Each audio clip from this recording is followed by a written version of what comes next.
What? What? What the fuck was that? What the fuck? Yeah. What the fuck, Ellie? What?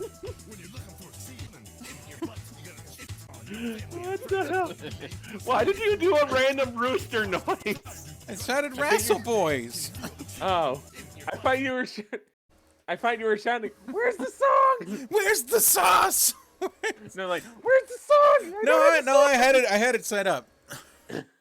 RASSLE Boys, I'm Alli, he's Mega Fighter, that's Rocktan, he's here for some reason, I don't fucking know. Week 18! 18. I got a job! I got a job. I work at Walmart now, what the fuck? Yeah, he works at Walmart. I'm and tired it will probably last all longer the than time. He's tired all the time, which will be great for recording a podcast. We're going to have to do it where we watch an episode a day now. I'll figure it out. I get a weekend off. Yeah, we're back with week 18. April 29th, 2002 Raw, coming from Peacock still fucking sucks. Still fucking sucks. We gotta start with the rant, don't we? Yes. I have to agree with Alli and Megafire that Peacock sucks.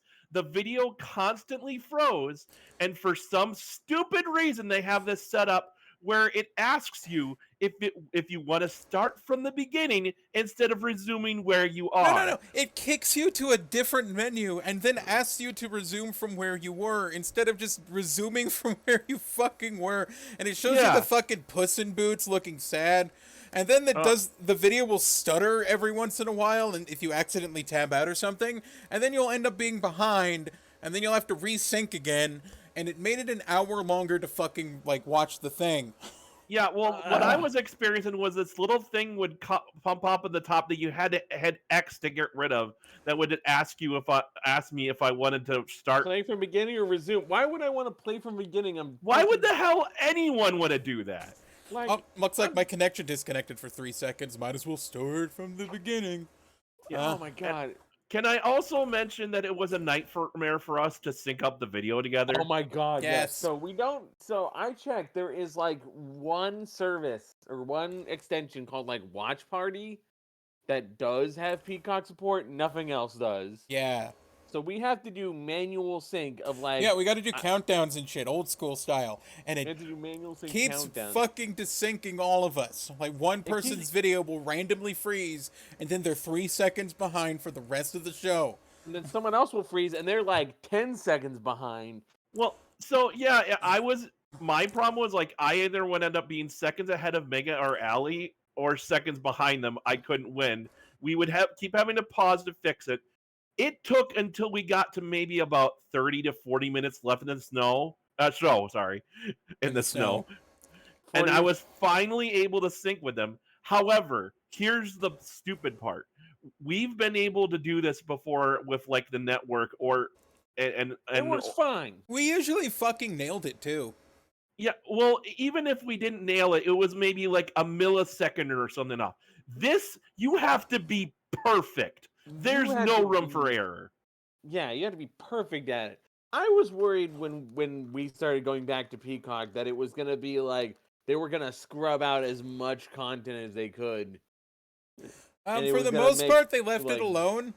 But for the most part, they left it alone. But God, their fucking service sucks ass. Yeah, it's really hard to enjoy watching the show with these guys.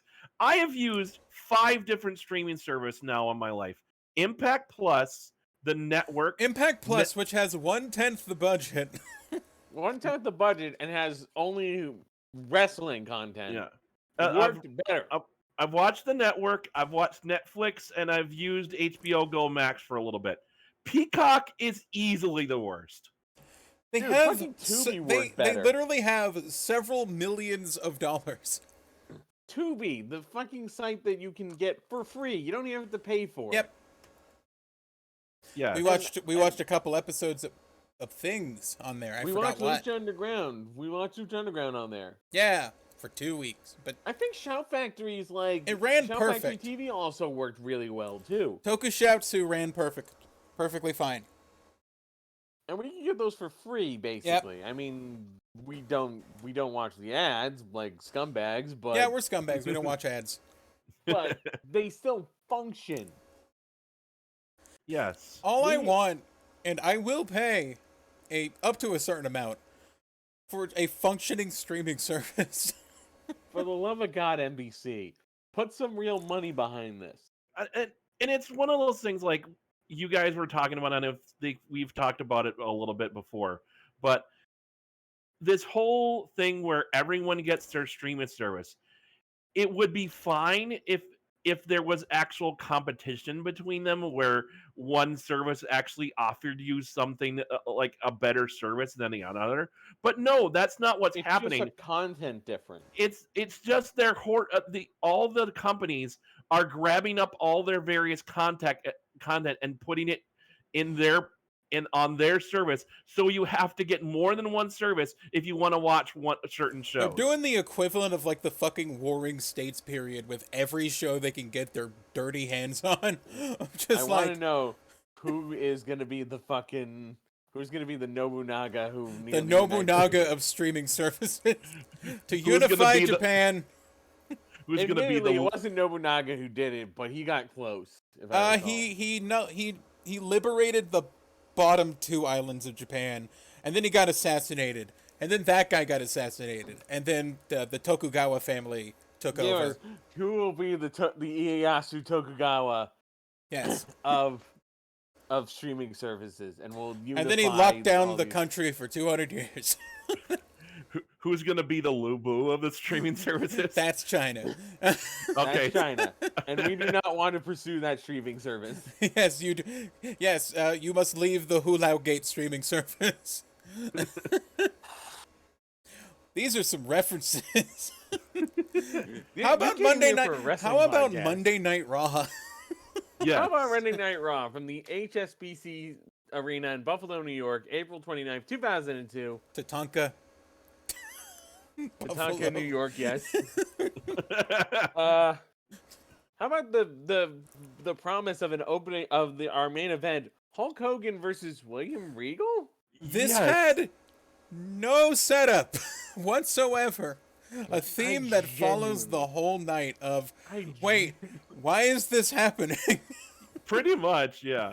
I want to mention, I want to say that the little, you know how they do those little short little posing videos for like big matches? The matchup screens.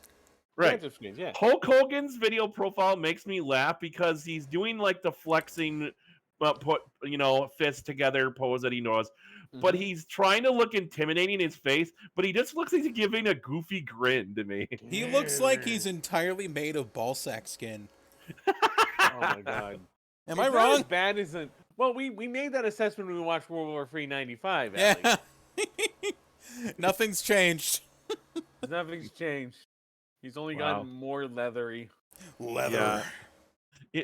At some point, the Yapapai Indian strap, which I forged from my skin. Oh my god! Now I want if someone hits him with his like a belt, the skin just starts coming off of him, like just sliding off of his body. Ew, like he's got a slime on. Oh god. Jeff Hardy versus Eddie Guerrero happens for the IC Championship. For the IC title, because Matt Hardy's dead. Matt Hardy's dead, and Jeff's like, "Hey, I want the IC belt." And he's not gonna try and get revenge on Brock Lesnar because he's not stupid. I believe his glow-in-the-dark paint looks like he just poured a bunch of piss on his tank top. Yeah, it's even though it's the result of the paint without the glow lights, Jeff looks like he's just wearing a dirty wife beater shirt. Give that back to Luke Harper. Rest in peace. Rest in peace. Yes, give that back to a young John Huber who's probably... No, I believe during this probably match... in Chikara and having a great time. I believe during this match they mentioned on commentary that Lita was on the show Dark Angel. Yes, Dark Angel. 2000s alert finally returns with Dark Angel. I don't even know what Dark Angel is. I can actually inform you on that. The show started Jessica Alba and was... interestingly enough, created by filmmaker James Cameron. The plot summary: a group of genetically enhanced children escape from a lab project. Years later, we meet Max. I'm assuming that's his character. One of the escapees who now works for a messenger service in the post-apocalyptic Pacific Northwest. In Seattle specifically. Is it just like shitty X-Men? I wouldn't say that. I don't remember this. I remember seeing it like when it came out, like episodes of, but it's been so long I've forgotten what it was. It's more like shitty. It's more like shitty Weapon X. I have literally never heard of this. What the fuck? Yeah. It would end its original release or its original run ended on May 3rd, 2002. So wow, that ended quickly. It was just like, hey, Lita's on the show that's getting canceled. You know, you know what? I think wasn't it a Fox show? It was a Fox show. Yeah, now I'm remembering that. Of course it got canceled. Now I'm remembering that. I'm remembering because this specifically that it was that what you mentioned that it wasn't like that it ended so quickly because the opening episode of why does Max Guevara, the main character, have her own fucking Wikipedia page? Because I think this was during like early Wikipedia where like they actually gave like detailed pages for characters. Jesus Christ.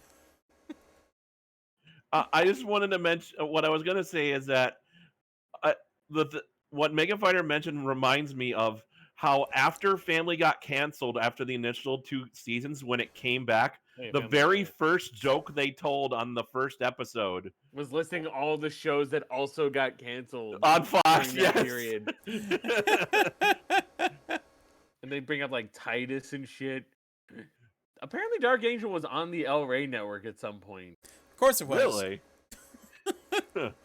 I imagine the El Rey network is literally just, here's some shit that Robert Rodriguez wants to watch. I want to watch episodes of Dark Angel. And I want to watch my lucha show that I make. Make me a luchas. Make me lucha. So we get into a pretty damn good match between Eddie and Jeff Hardy.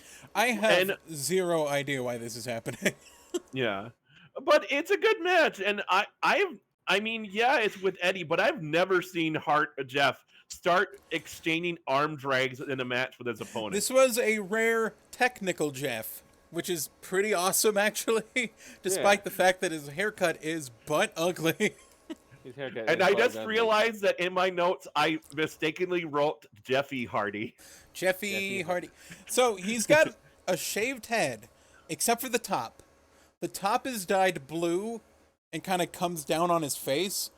And the rest of it that's shaved, the rest of it that's shaved is bleach blonde, and it makes it look green. Yes. It's like he stuck his blonde hair in some toilet water.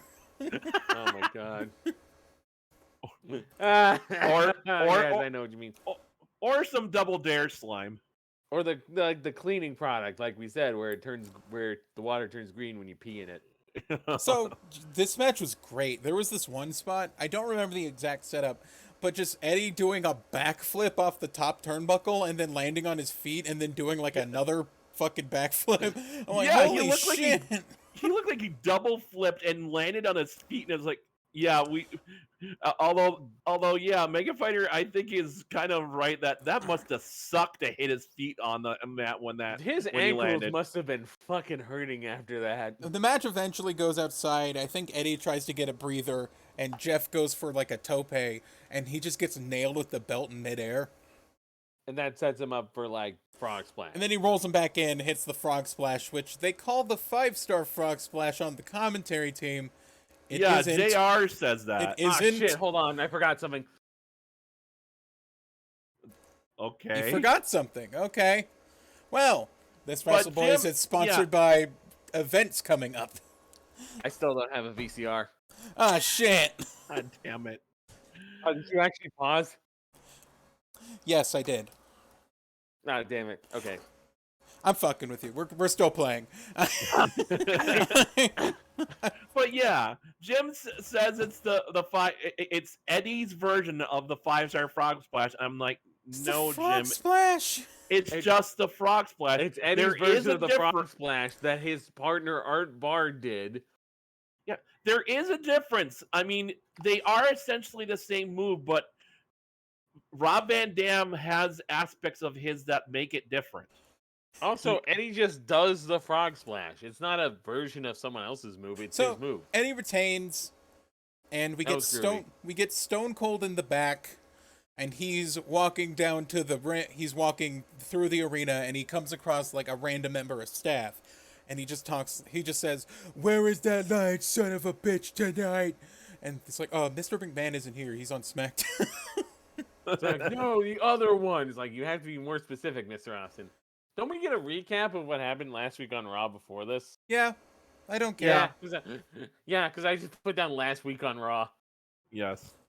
He's in the opposite of a good mood. But last week on Monday Night Raw. What if Stone Cold confronting Ric Flair is next? Oh wait, no, it was what if it wasn't next? Because I think JR, because we were going to commercial and JR's like, is that gonna be next? Is that what's coming up next? Hello? I think I broke my chat. Ladies and gentlemen, this is a recording difficulty. Guess that. Hello? Hello? I cut out. Oh. Oh, you alright? Yeah, I'm fine. Okay. I think you blew out your mic for a second there, or something, or your speakers. I saw a weird sign that said Poodle 316, and I'm like, Poodle. Okay. I know one of the women had the gimmick of coming out of the poodle. Wasn't that Tori Wilson? That wasn't even then. Tori Wilson came out of the poodle? No, came out with a poodle. Oh, okay. No, I think you're. No, wait. I think you're thinking. Wait, I think you're thinking of Renee Dupree with Fifi. Just fucking. No. I remember. No, they both had one of the women coming out with a little dog. They both had a poodle. Yeah, but now I'm just thinking of like. Now I'm just thinking of like a poodle sitting in the middle of the ring, and then like hands come out of it like Alien and just rip it apart and fucking. And fucking. What's she just climbs out. Okay. And I'm just thinking. I'm pretty sure I remember the pool. I think it was one of the Tories. It was Tori Wilson. The dog's name was Chloe, but I don't think that was yet. I thought that was the Attitude during the Attitude Era. Didn't like one of Laycool have a poodle, or was that Maurice? It might. I think it was Maurice. Yeah. No, I think you're thinking of Renee Dupree. Stop it. I mix up Marie Dupree and Maurice, okay? You know, lay cool, lay resistance. Oh my god, we're losing our minds. What are we talking? Oh, Stone Cold. He does that fucking Beverly Hillbillies thing again when he's talking about during the what chants. Yes, I was afraid he was gonna tell the whole story again, but thankfully he changed gears. Go listen to that Weird Al song about it. That's pretty good. Yes. Yeah, this is just basically recapping Backlash. Stone Cold kind of gets his pronouns confused, and he starts calling Ric Flair a 500-pound son of a bitch. Does he? I don't remember that. No, he's just like, where is that liar? Where is that snake? Where is that 500-pound son of a bitch? It's like, who's the liar and who's the 500-pound son of a bitch? I think it was, he was wanting to call up because he wanted to fight that 7-foot, 500-pound son of a bitch, and it's like, Ric and then Ric Flair comes out. And Ric Flair like, Ric Flair's in 7 feet. I thought it was funny when JR said Austin he wants Big Show's 500-pound backside, as if Show's ass by itself weighs that much. Well, they say that Rikishi's ass weighs as much as Michael Cole, one cheek. Yes, we'll get to that. Here's a recap of Backlash. What? I'm recapping Backlash. What? You should have bought the replay. What? Ric Flair comes out. He's still sorry. He doesn't want Big Show to fight Stone Cold, so he sent Big Show to Mumbai, India. Yes. Send him on a promotional tour in India. What's he Ric doing Flair- over there? Is he Eating fighting? curry, probably. Is he eating curry and hanging out with the Great Khali? A young great collie. Yes, back when he was in. Maybe that's why India. he's over. Maybe that's why he's over there. He's there to scout the Great Khali. Dalip Singh. But to make up for it, Ric Flair has Bradshaw and Stone Cold versus X-Pac and Scott Hall tonight, and he's the special guest referee. But if he lays hands on Ric Flair, there will be issues, and Stone Cold insists that he's going to touch him. I like when Ric Flair mentioned that he said, "I've looked you in the eye. I've looked." I forget who he said he looked in the eyes, and it made me make the stupid joke. I look at everyone in the eyes because I'm an optometrist. Look in my eyes. It might have been Mr. McMahon, but yeah, It probably was just, Vince. Yes. Like Ric Flair continues to be the worst general manager. Yes. Yeah, he's just bumbling as fuck, and he's lost like all the swagger he had. He's terrible. Booker T's working out, and Goldust is breathing in his ear.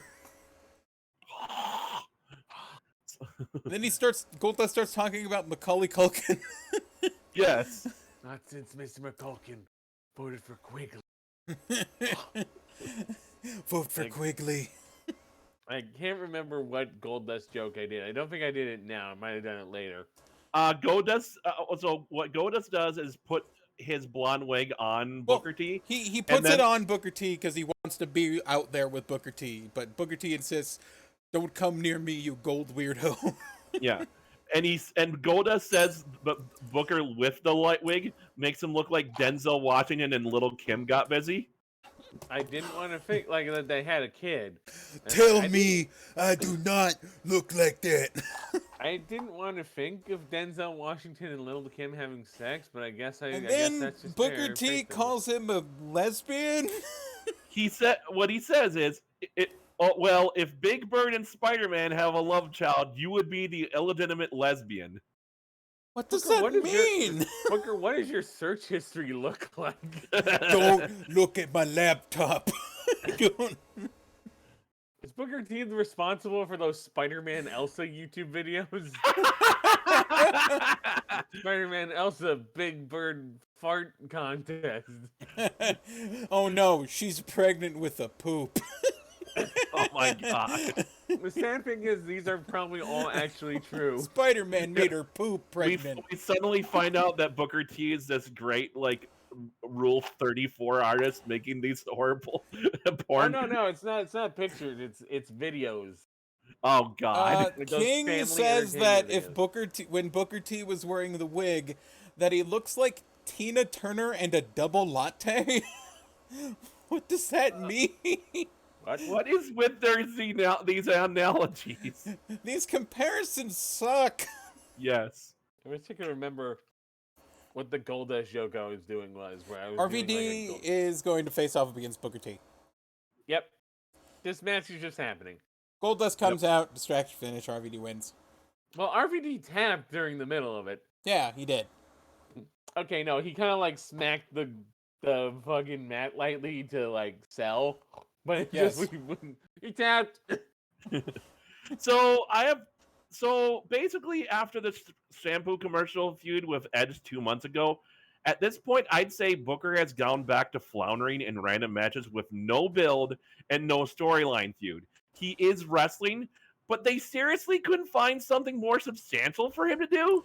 You'd think. You'd think.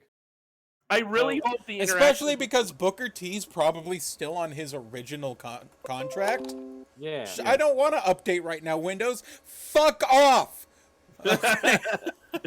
Wow, you got legitimately angry at Windows. there. Luckily, mine asked me to update earlier, so Ric Flair. Mine's not is telling me taking nothing a break at all. I just want to, before we go on, I just want to say, finish my thought and say, I really hope the interactions with Goldust start leading into them as a tag team in the following weeks because I loved Book Dust. Yeah, because I feel like this is the same as what happened with Golden Truth later, where it was like at first it's antagonistic and then they become a tag team. Yeah. So, by the way, RVD versus Booker T, a match of two guys who should be in the main event right now. I don't know about that. Not like in 2021. I mean, like in 2002. Look, they I think deserve more I than think they're Hogan does fine. right now. I think they're fine where they are in the mid card. Maybe Booker might be good to make Well, having you sure back down on that stance. I'd say Booker T might be better suited for a main event push than RVD. RVD's never seemed like a main event guy to me. I'll talk about the TNA World Champion later. All right, now we get backwards hat Bradshaw, who looks terrible. He's taking a break from putting his fingers in random people's asses, and he's here to talk about July 4th and Ric Flair. He's here to talk about fireworks, Ric Flair, and he doesn't know what Dinosaur Big Show is. And also, he takes a very long time to explain what an oxymoron is. He also refers to... I want sheep in the big city. I know what fucking oxymorons are. Ah, yes. Dude, it took me forever to realize the oxymoron names of... Oh, it's like general, specific, and private public. Which are so good. Wait, this is Sex in the City? No, No! Sheep in the Big City. Sheep It in was the a Big cartoon. City. Oh, I thought I heard Sex in the City. I'm sorry. Sex in the City does not have a character named General Specific or Okay. Private Public. But it does have the characters according to Rendell D. Hunter, Stupaho, and Narrator Girl. Anyway. Jazz is doing push-ups. No, we need to talk about what Dinosaur Big Show is, because Bradshaw doesn't know. Oh, he calls him a brontosaurus and then a T-Rex. So it's like, make up your mind, Bradshaw. Are his arms short, or does he have 4 legs? Is he a herbivore or a carnivore? Well, I'm eating trees. He could just pull up a tree and eat it. He's so big. Yeah, He's Jazz so is doing big. push-ups because she's training for her upcoming match for the hardcore title against Bubba. Jazz. And Molly's like, you don't want to. You're not tough enough to But face Bubba Dudley's Bubba, a man, and he's bigger See, than you. and he You puts know- people through tables. You know, come to think of it, training, doing push-ups for a hardcore match, I don't know exactly how that helps because you're just hitting people with objects. Core strength. I don't know. But yeah, I feel like they only booked Jazz to face Bubba because she was in ECW. Jazz says nothing, stares at Molly Holly, then walks off. And Yep. Molly's just like, you got this. Yeah, you're good. Meanwhile, on Planet Stasiak. Planet Stasiak. Planet Stacey. He is still I doing this weird rhyming thing. believe that I'm going to get my own planet. He's still doing this rhyming thing. And how he's going to face off against Brock Lesnar. And then I think, don't we get during this a recap of the William Regal match? Oh yeah, where he got knocked the fuck out. Yes. Roxanne did not see that, but he Yeah. got to see the replay, and it was wonderful. And then Alli dies of laughter. Yes, Here we actually, go. no.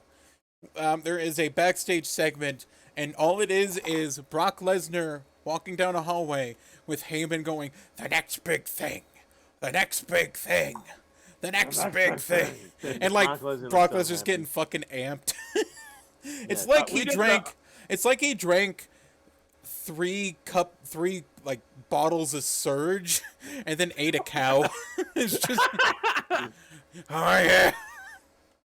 And then I died. And then Alli died. Because it cuts into like It's the a commercial arena. break. Commercial break, come back in the arena. And Brock Lesnar's Titantron is up, but it isn't moving. Brock So- Lesnar's Yes. Titantron isn't playing. It's the first frame of his Titantron, and it's not playing. and it's just him fucking smiling like he's taking a picture in like Yes. and it's him smiling, and the camera slowly zooms in on his fucking doofy ass mug on the Titantron for like 10 goddamn seconds, and I lost my goddamn mind. I think you both pretty much did.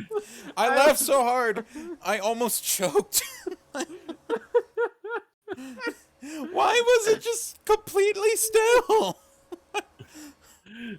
My thought was, why is there a shot of Brock Lesnar smiling like he's posing for a professional business photo shoot as part of his entrance video? I am Well, 'cause it's posting the supposed to- picture in the chat. Well, it's Might as supposed to well. be like it's a scrolling picture of him that's all, or like a scrolling. Well, it's him. frame It's him being evil and like flashing red and blue lights.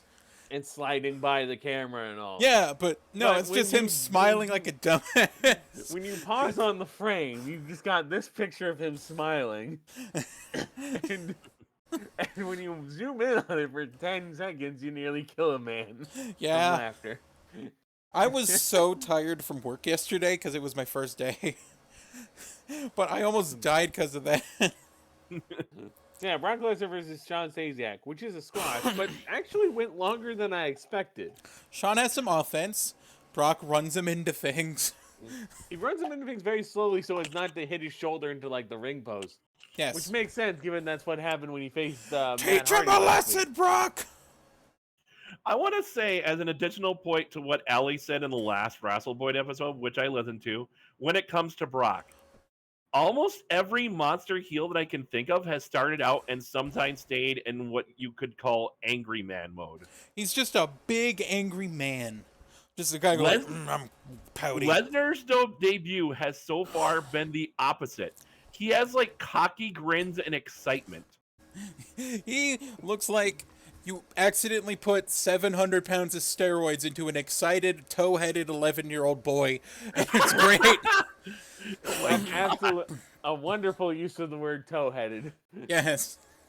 He's so happy to be killing people. Exactly. He's just having a good time.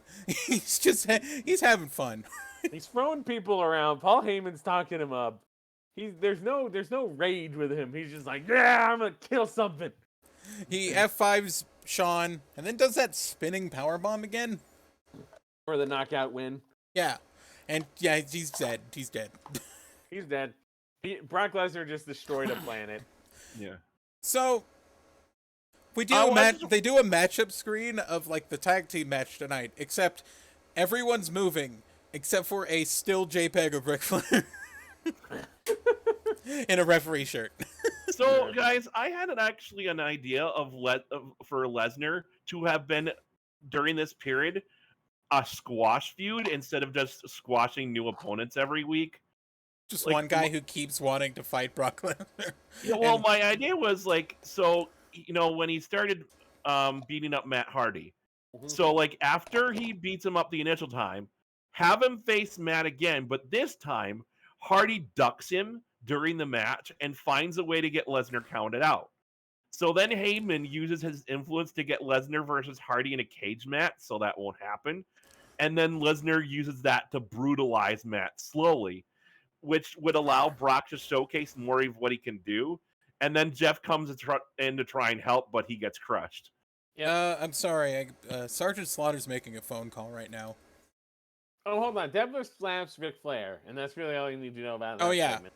I walked out on that. Oh. She slaps Ric Flair just because Stone Cold. Fuck it. Yeah, it was a message from Stone Cold. And then the Sergeant Slaughter's making like a collect call. I'm calling collect. And like Undertaker grabs the phone and hangs up, and I'm just like, man, he's gonna have to call that guy back, huh? Yeah. I don't And I care guess- what happened here. They just talk about Hogan for a bit, Hogan. and then Undertaker calls the Godfather for an escort. I need a hoe. Sarah's Hey. not working out. Hey, escort, not hoe. Escort. Godfather Sarah's is a not working out. Oh my Godfather's a God, I would've- legitimate business. Beep, I know beep, it. beep, I know beep. it's. Wait, why is the phone line disconnected?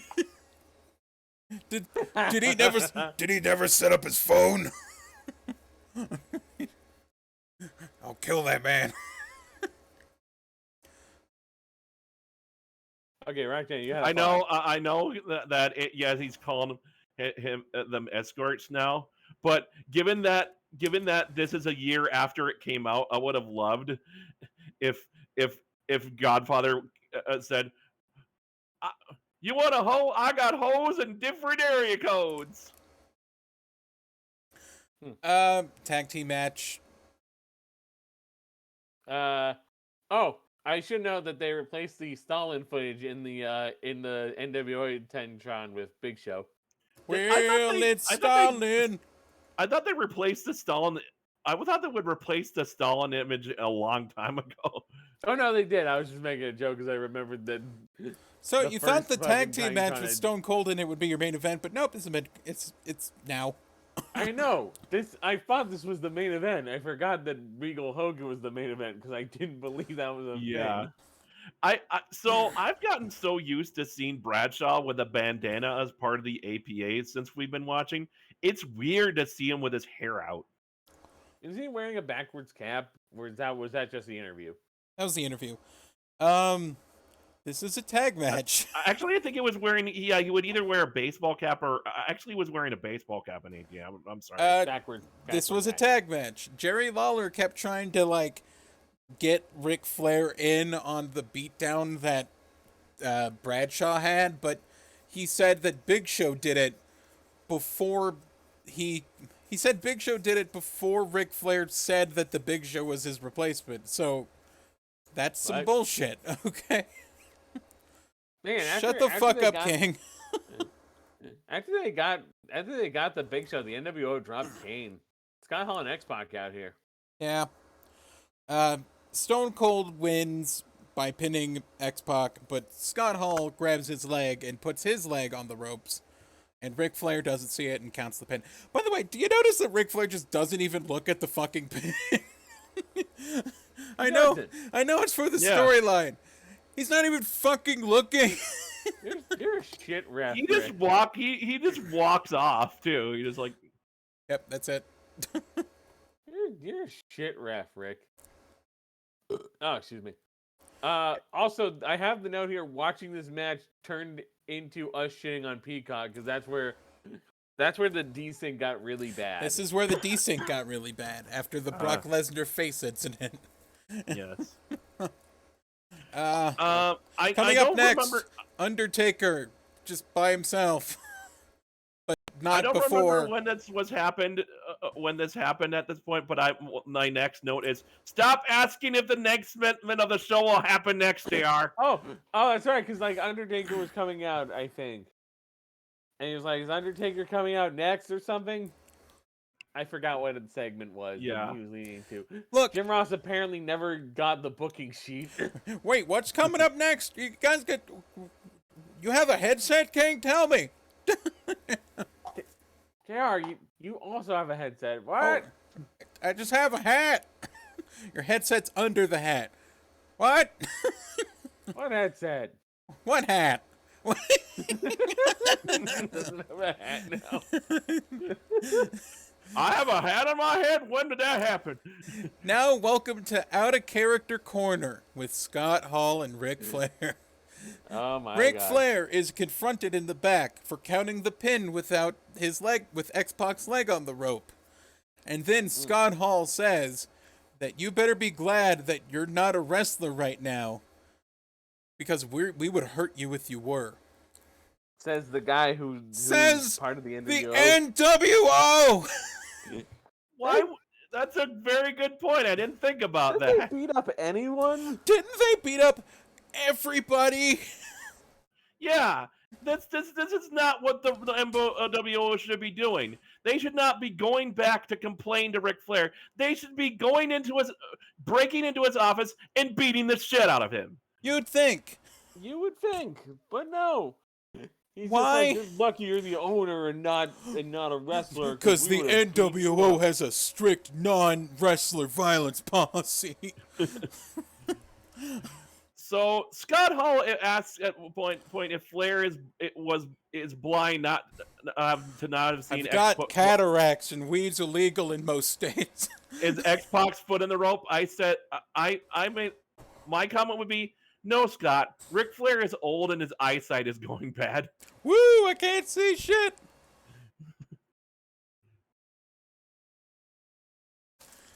Sorry, my throat is dry. Hold on. Where were we? Oh yeah, because out comes dry as fuck Undertaker. Yep. This promo. Undertaker's wearing his promo. Go ahead. Undertaker's wearing like a beanie and then a hoodie over the beanie. He's wearing a full-on black hooded sweatshirt with the hood up over the beanie and a leather vest. A black leather vest over the sweatshirt. And the sweatshirt doesn't zip, by the way, so he had to dump it over his head. And he looks like a fucking turtle. he looks stupid. He looks terrible. Yes. He looks so fucking tacky. I had to ask in another Discord, what's the opposite of having drip? I got the answer dry as fuck, and that really is just he looks like Undertaker. He looks like he's trying to case a Circle K so we can rob it later. It's like I want that. He's gonna bust a 7-Eleven or something. I want that big gulp. I want the RVD big gulp. But I don't want to pay for it. This crowd is dead. They're dead. They cannot work up any enthusiasm. This promo goes on way too long, and the crowd just does not care. Remember back in the WWF when you would come out to the ring and everyone would cheer, and then I would come out to the ring and they would hide. I do. 2002 Undertaker fucking sucks. I'm gonna get into a rant about this later, because I know we've ranted about I've heard before, people but say they like Big Evil, but this is lame. He's a 6'9" whiny bitch. How is that? And he dresses like your dad in like 2003. He's like a 50-year-old Limp Bizkit fan. I want to bond with my son. I want to bond with my son, so I like Limp Bizkit too. Just, goddamn, Hogan comes out and rambles, and I think Hogan comes out, right? Hogan comes out and says nothing. Yeah, he doesn't say anything. He doesn't give the mic to Hulk Hogan. He just stares at him, and then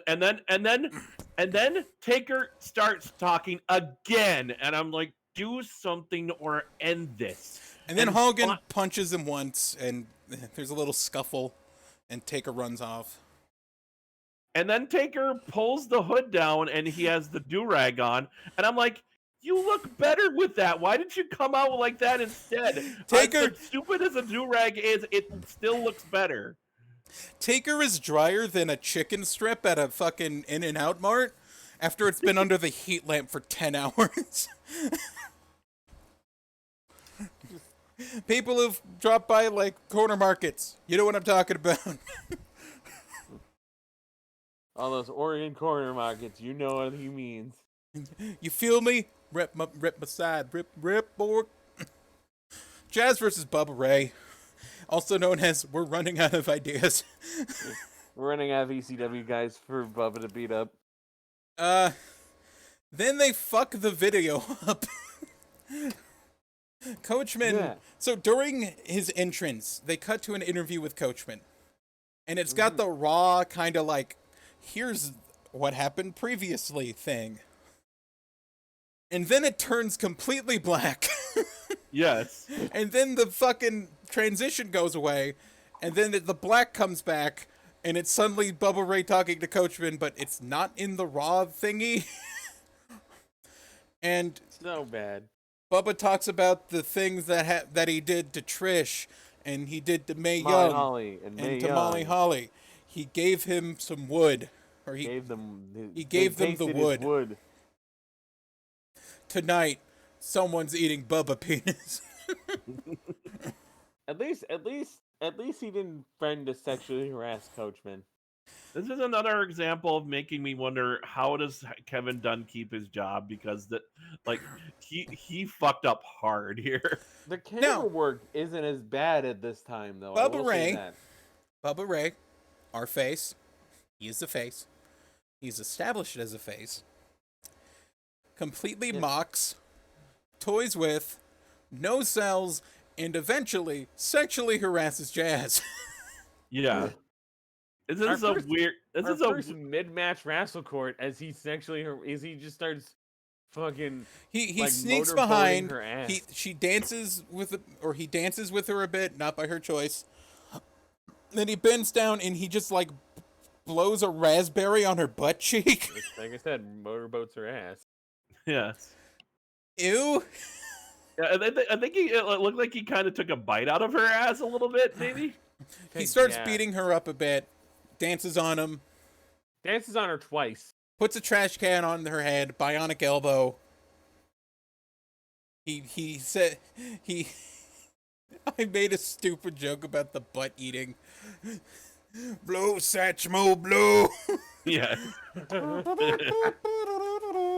No. He gets kicked in the nuts and declares, Taz! Bubba is eating butts for dinner. Hey, Taz is very confused because he's on SmackDown. So my he doesn't know ball. I know I'm on SmackDown. Bubba tells Bubba to get the tables. Then when he goes out of the ring, he grabs the table. He turns to the commentary table and goes, JR, we getting some wood? Just gets right I in JR's missed that.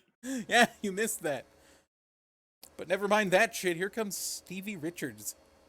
Stevie Richards is back and he helps beat up. He has a guitar. Oh yeah, he El Kabongs Bubba. Yes. And that fucking guitar explodes. Stevie wins hardcore title off of Bubba because 24/7 rule. And Jazz rolls out of the ring and they celebrate as they run up the ramp and get to the fucking car. They actually get the car. Also, I saw as they were leaving in the middle of the ring, the prerequisite hardcore oranges are back. Prerequisite hardcore oranges represent. Every time there's a hardcore There's match, nothing more hardcore than some oranges. There's nothing more hardcore than having proper. Yeah, we saw a little. I'm Tommy Dreamer, and I want to prevent scurvy. EC fucking W. EC fucking W. Why were the oranges there? I don't understand. They're prerequisite hardcore oranges. They've been in every hardcore match. Every hardcore match has oranges. Why? I don't know. The only hardcore match we saw that didn't have oranges was like Puppet versus Meatball in TNA. Did they ever use the oranges? Yes. Sometimes. Bubba Ray juggled them once. Okay. It was weird. Bubba Ray's a weird man. I'm more thinking, have they ever used the oranges as a weapon though? They Like get in the throwing car, them out, like... as they get in the car, Stevie's just like, I'm hardcore. I'm hardcore. And then my porn is hardcore. No. Anyway, here's Hulk Hogan's Rockin' Wrestling. Yes. Yes. We cut to a TV playing Hogan's Rockin' Wrestling cartoon when I immediately go, what the fuck? And then as the camera pans further back, William Regal is in a room surrounded by Hogan merchandise for some reason, and I just die laughing because as the camera pulls out, I start laughing, and as the camera continues to pull back, I just laugh harder every time, everything I see. Welcome to my live reaction video of cringe content. I did laugh at the Brock Lesnar smiling face, but for some reason, this made me die laughing to the point my head hurt. William Regal's a treasure. He is disgusted by Hulkamania. He thinks it's gone on for way too long, and it needs to stop. And why is he in a room full of all this Hulk Hogan merchandise? Yes. Why did I wake up in this room filled with Hulk Hogan memorabilia? Is this a Hulk Hogan themed escape room? Is that even popular in 2002? Who is playing Hulk Hogan's wrestling? Rocket Wrestling. What the bloody hell is going on? And then I started making Zero Escape Hulk Hogan puns like Zero Time Hulkamania. And nine Jacks, 9 brothers, 9 dudes. 9 Jacks, 9 brothers, 9 dudes. For a random main event match with, like we said, had little real build to it, Regal went all out for this bit, and I love him for it. I couldn't even hear most of the promo because Rocktown was laughing so hard. I really was laughing so hard. Anyway, after that cocaine dream's over, Stone Cold and Bradshaw be drinking. And Ric Flair's like, hey, how'd I do, guys? Do you guys like me now? And then they both just look at him and go, you suck. And they keep drinking beer. You're not cool. You're and not then cool. He books the NWO versus Austin, Bradshaw, and Ric Flair in a 6-man tag for later on. Yes, for next week. For next Raw. For next Raw, yeah. Yes. Then we get... European title match. Yes. Yes. Spike Dudley versus Goldust. Spike Dudley versus Goldust. And role reversal. Booker T comes out. Reverse racism. That's not it. No, we're not in TNA. That's not it. I can't believe I just remembered that part of TNA. Oh God! I just saw a sign that says Regal Jiggles.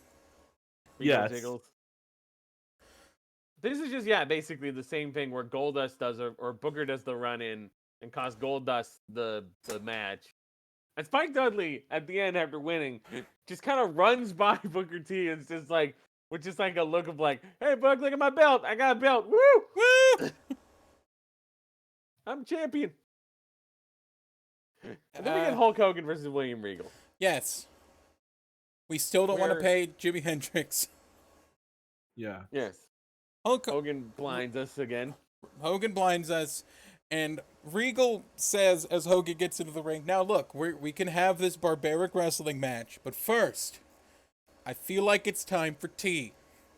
And then they pan down, and there's just an entire tea set and a table. There's a tea set there. And I think Jerry Lawler was like, where'd he get the tea? And it's like, good question. And he pours some tea for him, adds a little bit of milk and sugar, pours the tea for fucking Hulk Hogan, adds a shitload of milk. Isn't milk and sugar what you put in coffee, not tea, though? No, you could put some of it in tea. It's just the milkier your tea is in Britain, the more they get to laugh at you. Okay. Because you put a little bit, but they think Americans just want more milk than tea. Mm-hmm. Yeah, you can get milk and tea. Fucking Celestia Ludenberg, milk tea. That's brewing milk with tea. It's brewing milk with tea, but so still. They sip some tea. Regal insists he did not drug it. I made that up. Hogan rudely spits it out and spits on fucking William Regal and then throws the tea set over. What an asshole. Fuck you, Hogan. He made tea. He made tea. He was legitimately serious. He made you some fucking tea. And you need to be Look, man, he's a host. And you gotta respect a host. You're the guest.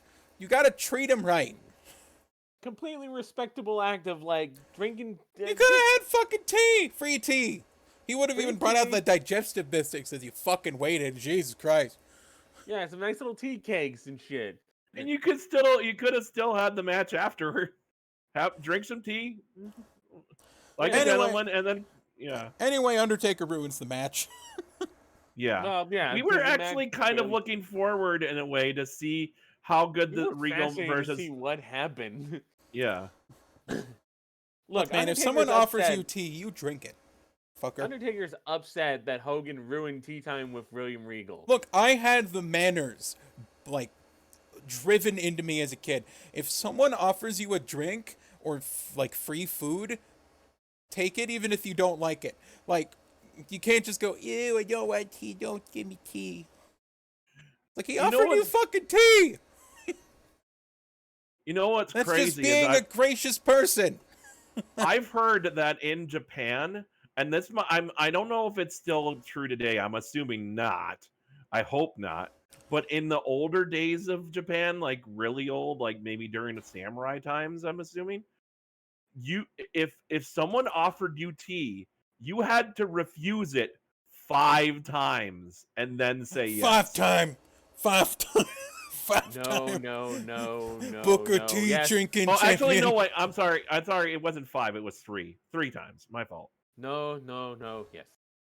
No, yes. All right.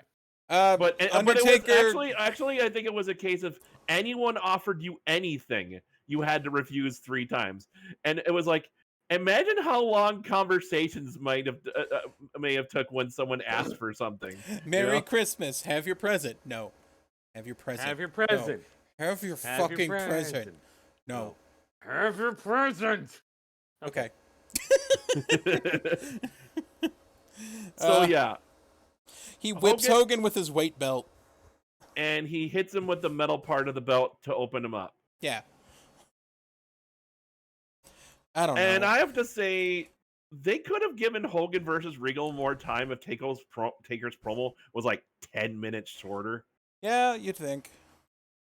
And I was also thinking, Regal could have poisoned the tea, weakening Hogan to help him win. I would have loved that bit. No, it's just fucking tea. Just tea. And what would have been great is have him do the power up the punch, except without the brass knucks. Hit him once, and after the poison sets in, and pin him, and then Taker can come in and beat him up still. I would have loved that. Yeah, that's how we end Raw. That's right. And yes, let me just say, here's my rant. This is what Biker Taker needs to be doing as a heel. Being a bully and beating the shit out of people. But the stuff he wears for this gimmick looks awful. He could be wearing cool biker gear. He's not. He's wearing a fucking hoodie. He doesn't have a cut. He doesn't have a cut. He doesn't have anything leather. He doesn't have just any biker shit. Triple H looks more like a biker than he fucking does. I think when he originally came out, he looked more like a biker. But yeah, since he's become a heel, he keeps coming out with these hooded sweatshirts and stupid gear. And also, his intimidation tactic, which used to be like stare at you like give you a death stare when he was, an original Taker. His intimidation tactic now is just to stare at people with resting bitch face. It's like, oh, come on. It's like he got cut in front of in line. It's like, look, I got my Jack Daniels and I got my chips, and you're just gonna fucking cut in line. And yes, Alli is absolutely right that in every promo or segment he has, you could just basically replace his everything he says with this.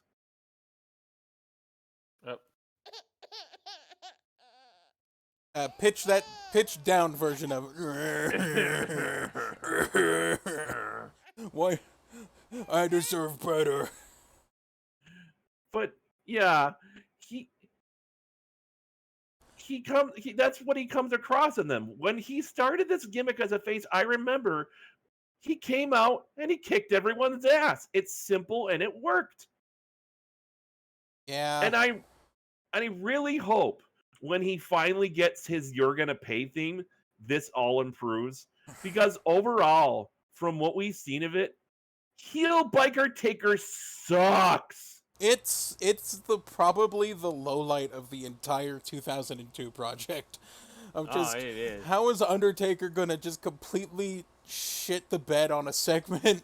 Because he's just not an interesting villain in any way, and he comes off across as an entitled, whiny, middle-aged man who went to Hot Topic. It drags down the shows whenever he's around. And I fucking like Undertaker.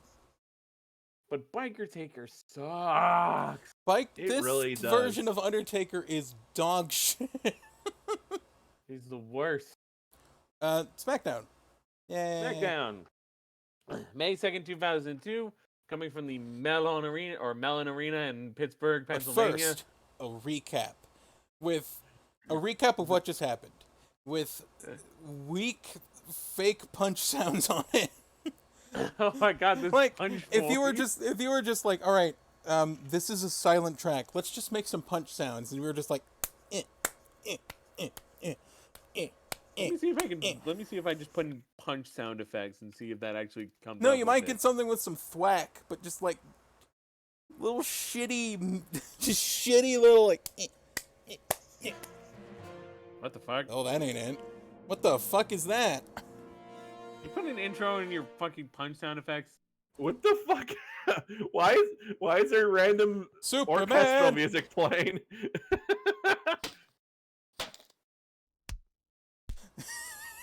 It's like that.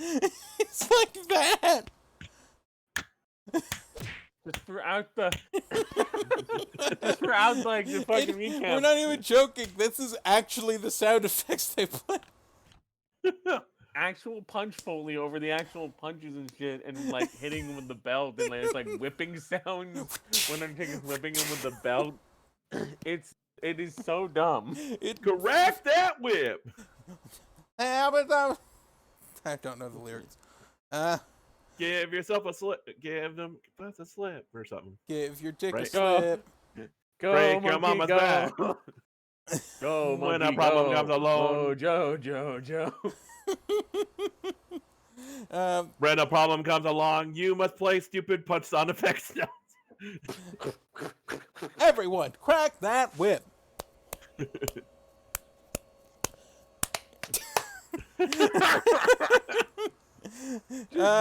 Our eyes get exploded with SmackDown Pyro, and then we get Billy and Chuck versus Hurricane and Rikishi. Yes, this is a weird random teen. Where's Scotty? Right? Where is he? Good He's question. I called this tag team Hurra Ass. I called it Hurricane Fat too. Hurricane. That's actually good. I like that. Out comes Billy and Chuck, reigning tag team champions, with their partner, or with their second Rico, manager. who got the drip. He's got the drip. He's got a full vinyl black suit that's Isn't too it, like, big for him. Isn't it like sequined? It's got like a texture on it. It's got a texture, okay. No, this isn't as bad as of some of the other signs we've seen related to the Billy and Chuck gimmick. But I'd still say it is one of those things where it's haha gay jokes. Haha, gay jokes. Who's the husband and who's the wife? Yeah. From far away, Billy Gunn with his short hair looks like Hardcore Holly. Yeah. Because this is where it's like you can tell that Billy Gunn is kind of got a receding hairline, but he doesn't have it slicked back enough that it's like, oh, that's Billy Gunn. It's like, Well, he cut it Hardcore short Holly because did it. Chuck cut his short. yeah. I feel like And Chuck looks better with the shorter hair. It kind of this fixed is his the- hair a little bit too. and this is the part where, as Mega Fighter mentioned, Taz says that Rikishi's ass cheek is the same weight as the Hurricane, and the other is the same weight as Cole. Yep. This is the second time this week we have someone claiming there is way more weight in someone's ass than should be possible, unless they weigh like something like 600 to 800 pounds. Then I could believe that. Hurricane is very good. I forgot about that. He's still like a pretty talented cruiserweight wrestler. He should be. He was looking pretty damn good in this match. I love the counters he kept doing. Yeah. Yeah. He should And be, like he would tag in wrestling to Rikishi, do and something. Rikishi got the power, and he fucking Samoan slams and just that kind of shit, or Samoan Yeah, big drops Samoan and fucking drops. super kicks and shit. And Another ass. sign. And Another his sign. ass. Another sign I happened to see. I couldn't make it out initially, but then I got a good glimpse of it because I couldn't see the bottom of it right away. Someone draw a really good picture of SpongeBob, and it said SpongeBob versus Hogan. SpongeBob. I wouldn't watch it. So there's a distraction, and Rico nails a spin kick on Hurricane, and Yeah, Billy and really Chuck nice retain. kick. But Rico getting to ass. Yes. Rico got the ass. He kind of got it in the beard, actually. He, like, looked up, and Rikishi just rubbed it on his beard. And he pulled his tights up, too, just to make sure he got his nose right in the crack. Now for some strange bedfellows. Man, that must tickle. Now for strange bedfellows. Val Venus, Lance Storm, and Kurt Angle.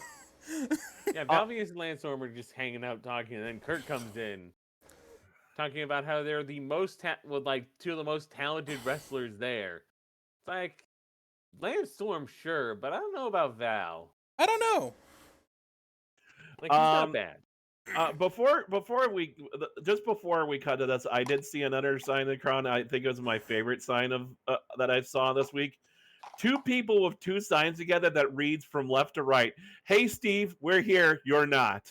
Yeah, I saw that one. Oh, I forgot. Billy Gunn does the sunset flip on Rikishi, and Rikishi starts kind of slapping his ass like he's gonna drop on him.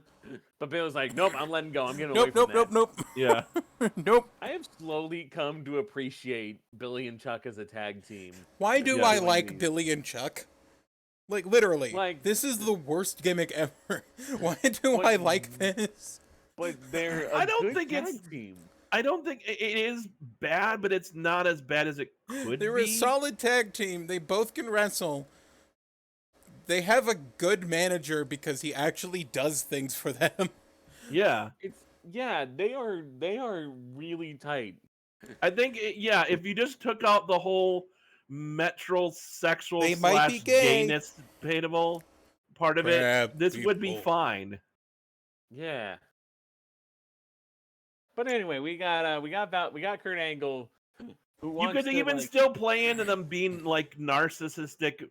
We look amazing assholes. Yeah. It could be the double narcissist tag team. That's a rare one. They're fucking gorgeous. They're two gorgeous Georges. It's we're fucking hot. Look at us. We're fucking hot. Look at how hot we are. Yeah. Like if Rick Martel and Cody Rhodes had a tag team. Yeah, we're fucking hot. What do you think, Regal? Yeah, you're both fucking hot. Look at these no guys. homo. Look at how hot these men are. Look how hot these fucking men are. We're hotter than you, Tori. Yeah. Tori. Anyway, so Kurt Angle comes by and talks to Val and Lance Storm and talks about you guys should model my new shirt. Check out this sick shirt. And I hope no one says nah. I hope no one says I suck. Yes. Yeah, they're in Pittsburgh, and he's like, oh, they wouldn't dare say I suck here. They worship me here. Please, it's almost like he turns to the camera and it's like, please do not chant I suck under any circumstances. Wink, wink. And I'm a hero. I'm a hero to them. And then I think Lance brings up. I think they love Mario Lemieux more than you, and he goes. Yeah. And then Kurt Angle claims that Mario Lemieux faked his Hodgkin's lymphoma. Yes. Out of nowhere. I didn't know that. To gain sympathy, and I'm like, where did he? This must have been a rumor going around at the time, possibly. But I mean, he could have done something, said something else for heel heat than to mock a guy's disease. I don't care for that. I didn't know that Kurt Angle wrote for iCarly.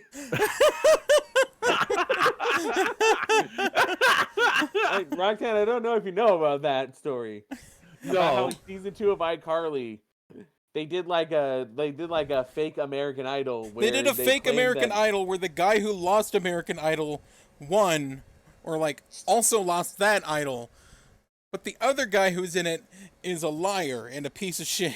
Oh no, David Archuleta, who lost American Idol in real life, won in iCarly, and they felt bad for the guy who had the sick relative. But then they revealed that his the losing guy's sick relative wasn't actually sick. And then 3 weeks later, the actual American Idol guy, his brother died of cancer. Yeah, they gave a guy to make David Cook the actual winner of that season. No! And then his actual brother, his actual brother died of cancer after the show said he faked it. Christ! Oh, it's amazing. Oh wow. So Lance Storm and Kurt Angle come out, and Lance Storm is repping this sick shirt. Yeah, I just want to go back to that. You know what he could have done? He could have made fun of hockey, said that Mario wasn't good, or the rest of his team sucked. Something that there were better choices for something heelish to say. I mean, it is Kurt Angle. He will say anything to get heat. I'm big yelling sex with your wife. He's wanted to fuck Booker's wife. He said he'd tap out Jesus. So he says that I don't remember that. Kurt Yeah, it Angle was the same. It was Kurt Angle go says ahead. that not only does he not suck, Lance Storm doesn't suck. He might be from Canada. He might be from Canada, but he's pretty cool. I just want to mention I love how Kurt when he came out, the look on his face when he got the Usex glance was great, but I wish he was a bit more angry or perplexed though when he came out and it happened. He just kind of goes, he just kind of looks. So Lance Storm, the shirt is slightly annoyed. The shirt but, could use some. There are some pro Kurt signs in the audience though. The shirt could use some cleanup. And then Edge decides to have an entire entrance and obliterate my eyes. Oh yeah, Yes. we need to talk about because I think you said there were different font sizes, there were different kinds of font, They were all different fonts and they weren't lined up properly. and the kerning was weird. Probably. Yeah. I like how the shirt they say it's in a double or triple XL only, And many so more. So the shirt is actually too big for Lance. It's actually kind of loose on him. Yeah, it's kind of like a hockey jersey. Yeah, I like that. Yeah, and then Edge comes out with Val Venus wearing the "You Suck" shirt that Edge made. And he's making a fish face. You can't, and they call him an ass, but you can't say ass. It beeps it. You can't say ass on UPN. You're gonna sucks, Edge. What does I don't understand my notes sometimes. I think it was that Edge. Oh yeah, that Edge is the one who's gonna suck food through a straw. It's like you're gonna suck, Edge. You suck, dick. Yeah, it was like that, where it's like the only one here who sucks is Edge, sucking food through a straw. After I'm done with him. Lance Storm walks up to Kurt Angle and I goes, hope your grandmother sucks eggs. whisper, whisper, whisper. And it's like, my friend Lance Storm has a great idea. How about we do hair versus hair? He said something Yes. about heads, and I just put I want to rip your head off, Edge. Here it comes, the setup for the hair versus hair match between Edge and Kurt, where Angle will forever be going bald from this point. And look amazing. I mean, he needs it. He's putting in hair plugs. And Yeah, really not it's working literally good. like the timeline is he starts balding, he tries hair plugs, they suck. He just goes, fuck it, I'm shaving it off.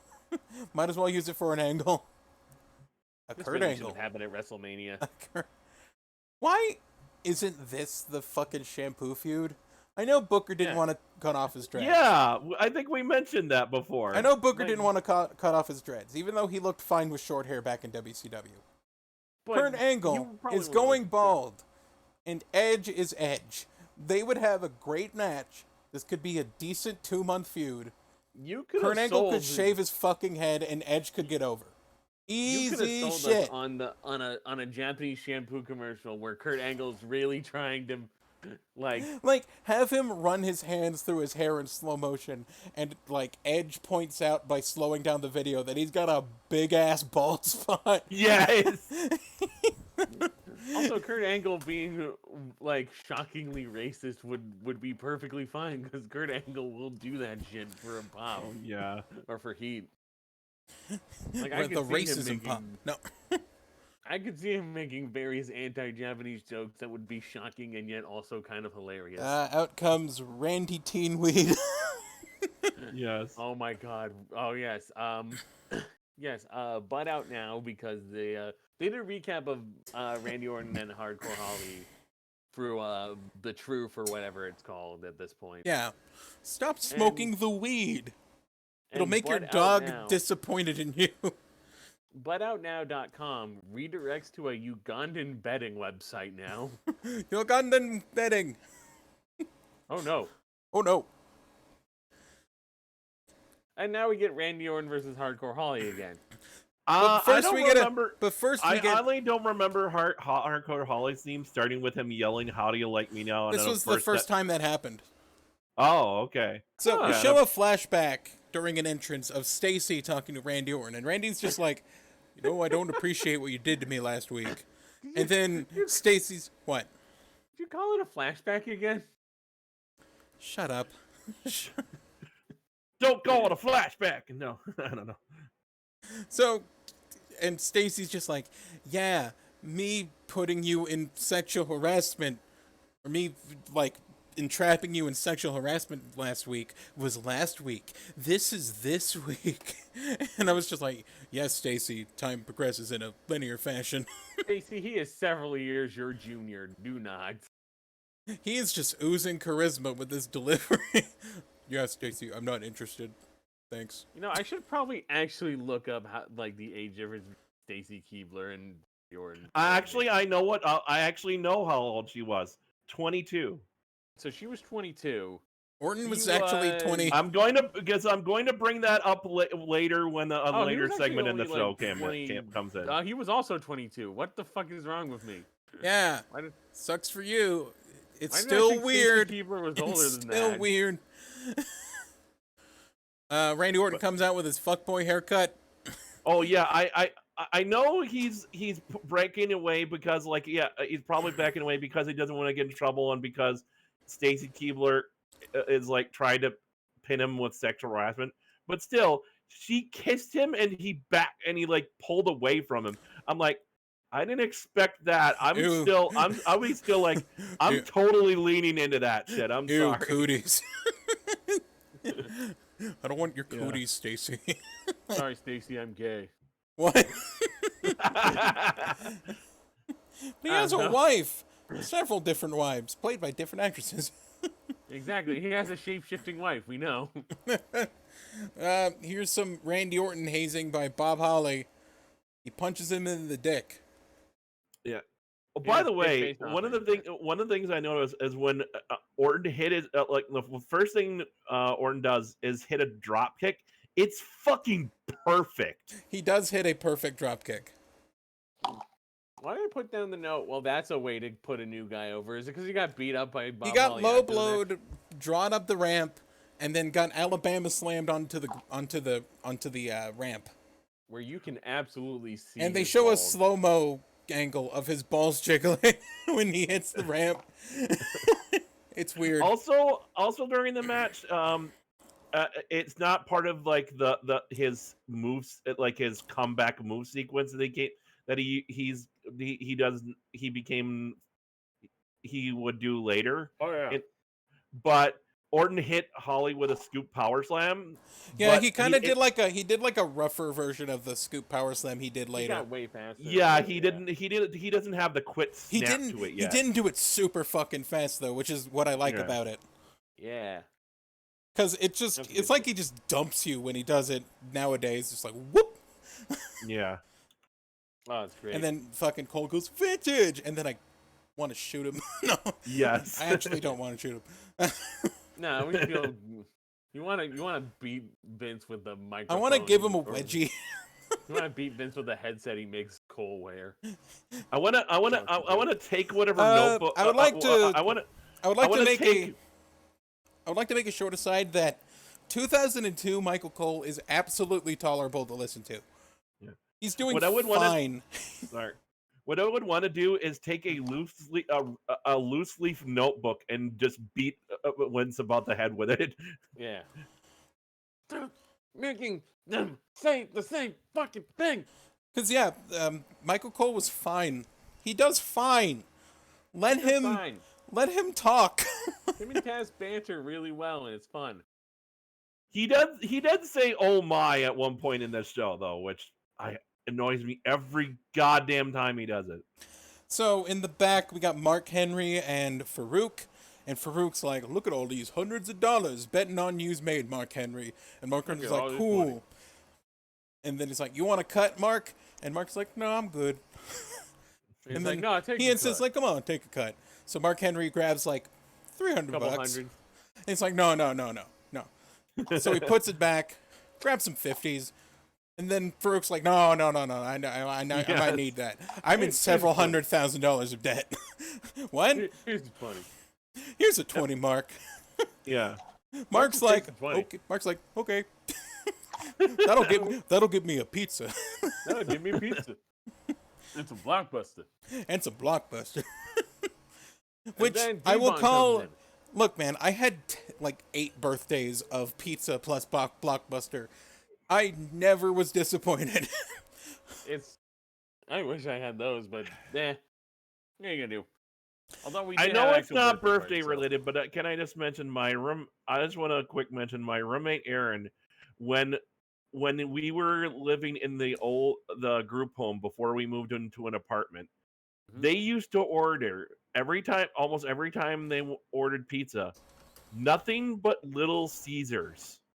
Little Caesars... Look, I will defend Little Caesars by saying that you get what you pay for, and you actually get a decent value for what you pay for.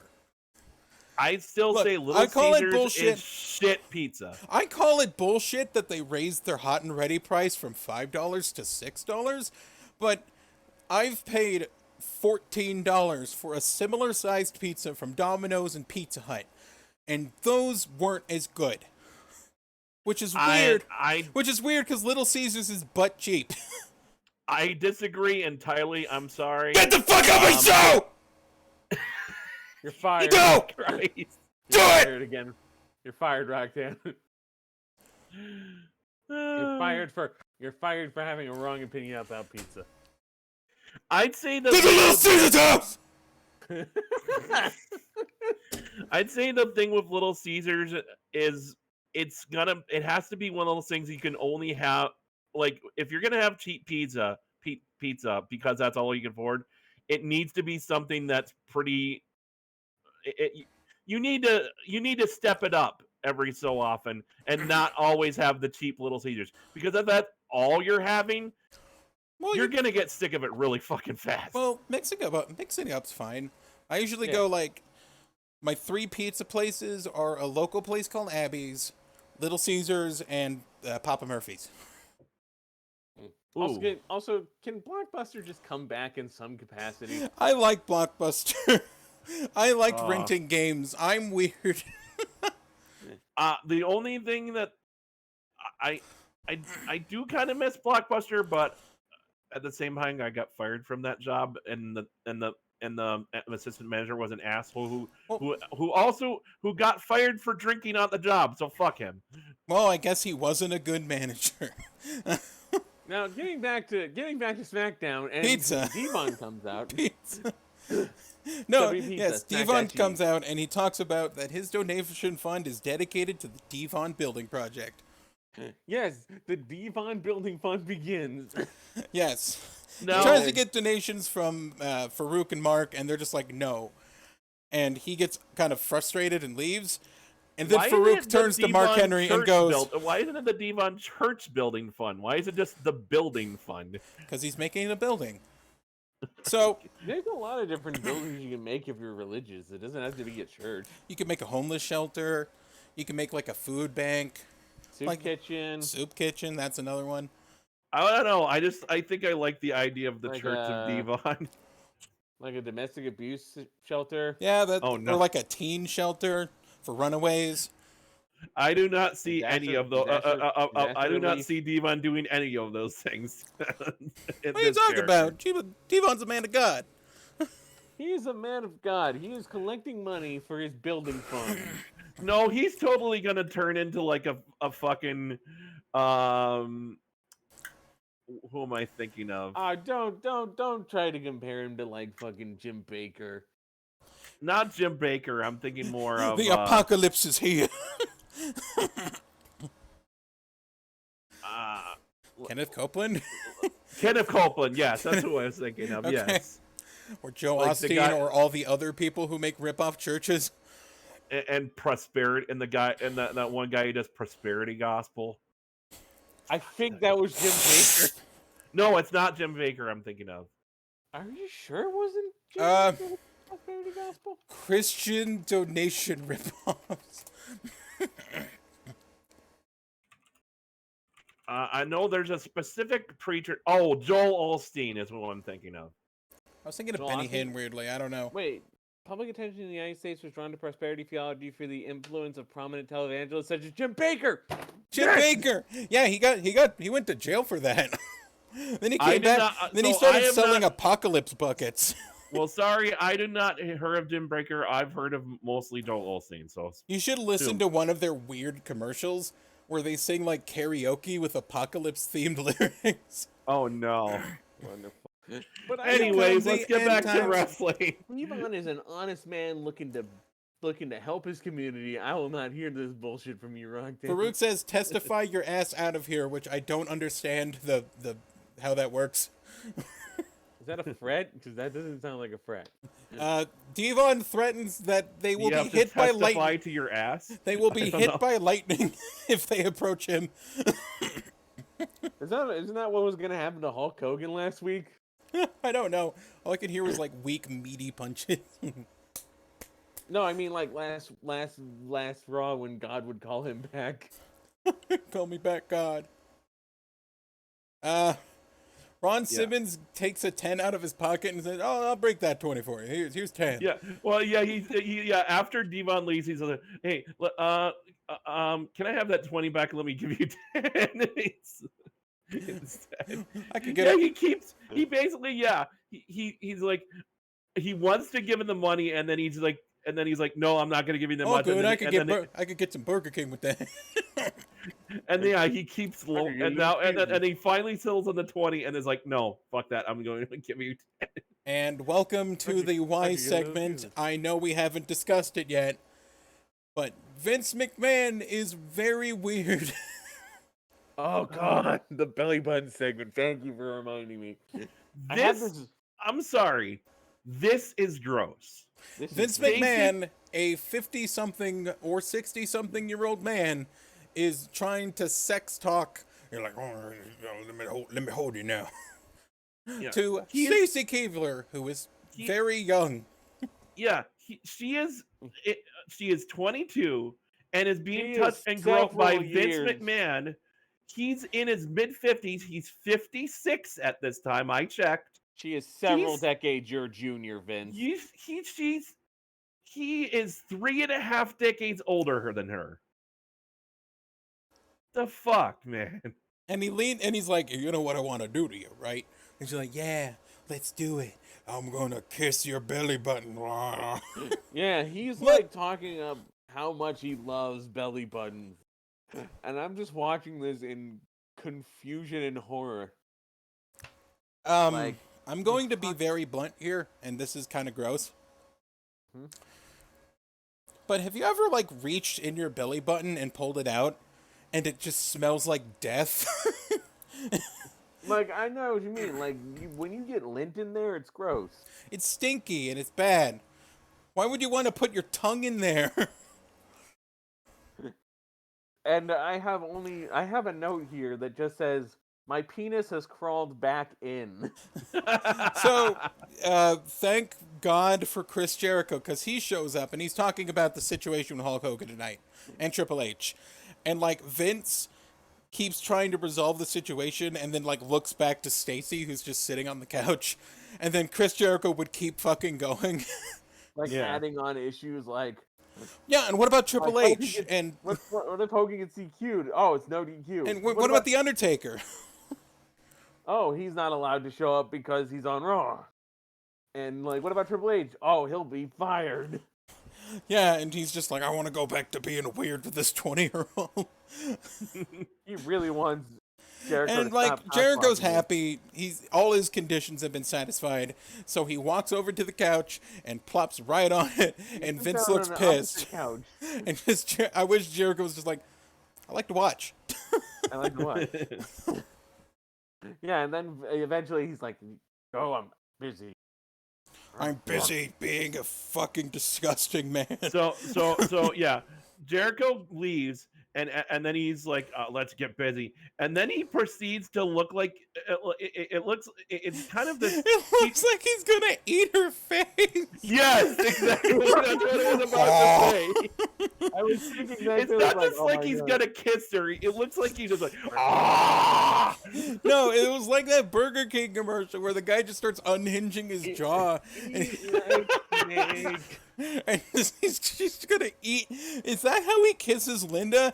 Does he just try and encompass her entire face with his mouth? I love you, Linda. It was very gross. You know what it makes me think of is that scene from fucking Dumb and Dumber where Kim Carrey like just devours the woman he's in love with. I forget her name in that movie. I just because he's in the dream sequence he has. He's just like, yeah. And do you know what's the funniest thing about this whole segment? What's a better punchline than the deaths of Luthez and Wahoo McDaniel? Yeah, we do a tribute. We do like a tribute package. By the way, I just stuck my microphone in my mouth to do that bit. Great, that'll be good. That'll go along with me screaming halfway through the show and at the very beginning as good sounds for people to listen to. Yeah, I have to say this is quite the transition from perverted Vince McMahon to the somber moment of these two men die. Rest in peace. Give Wahoo McDaniel and Lou Fez. Oh. Now, I just want to mention how great Lou Thez was. After all, he has a move named after him. He fucking he won matches by jumping on people. More importantly, though, he was the longest reigning NWA heavyweight champion in history. Even longer than shit, I can't think of the name. No, I'm thinking of someone. I was thinking of Bruno Sammartino. That's someone else. That's somewhere else. He held the title for a combined total of 10 years, 3 months, and 9 days. Holy shit. And it never got stale. That is a total of 3,749 days. Before it got boring, he would just jump territories.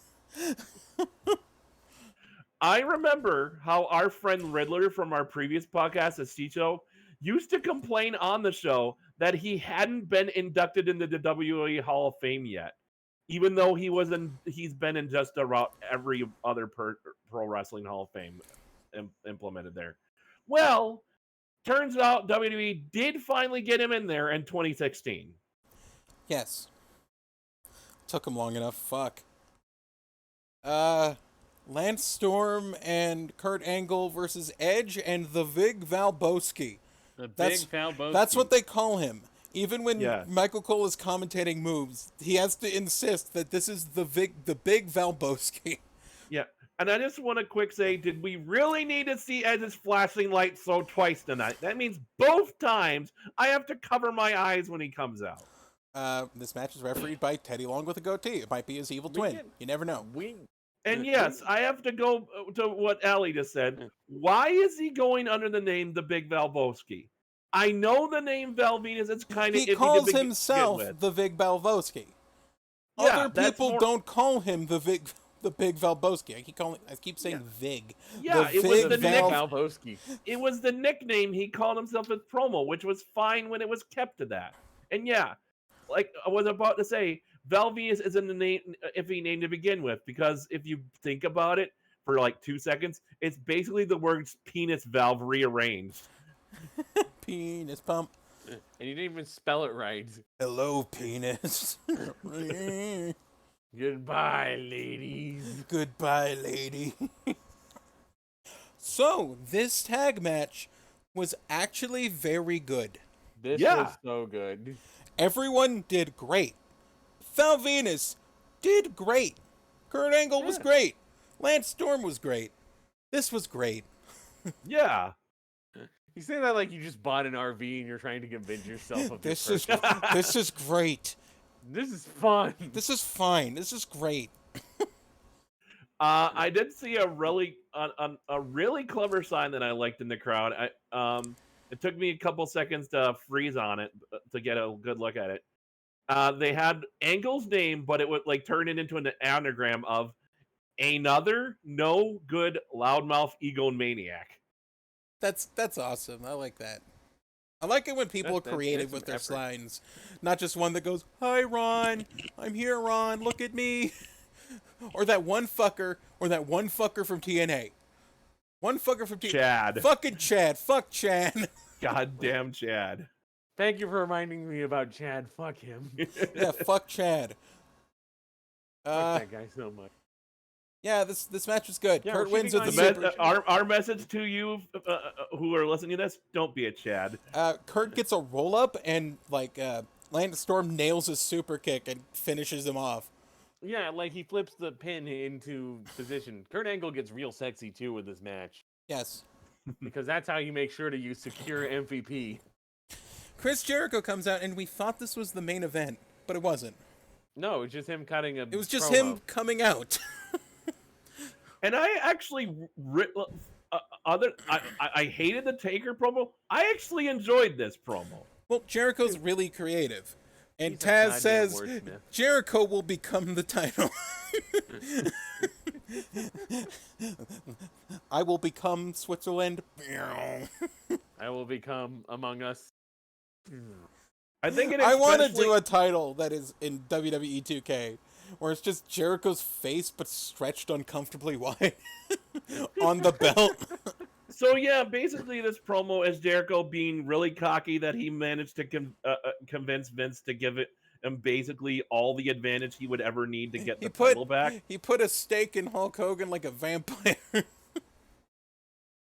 Like a thick, leathery vampire. Then we played Russian roulette because Jericho's gloating, and then Triple H's music hits. And Triple H takes a bottle of water and he drinks it. And then we discussed, is he going to swallow? Because if he doesn't, he might have rabies.